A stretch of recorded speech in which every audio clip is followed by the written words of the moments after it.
Un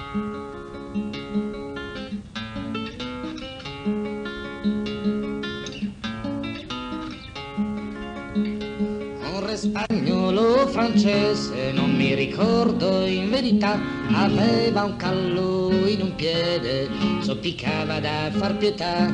I cortigiani, gente furbastra, cominciarono a imitare chi di sinistra, chi di destra, impararono a zoppicare, chi di sinistra, chi di destra, impararono a zoppicare.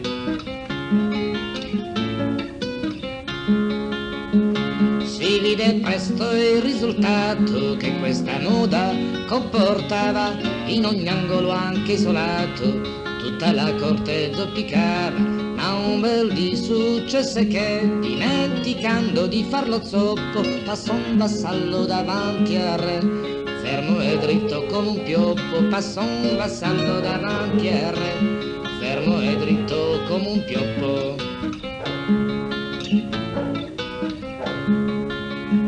Ci furono grosse risate, eccetto il re che mormorò: voi signore non zoppicate, come fate a spiegare ciò? Siete in errore mia maestà, se sono dritto come un bel pioppo e che ho calli in quantità, ed ambedue piedi sono zoppo e che ho calli in quantità, ed ambedue piedi sono zoppo.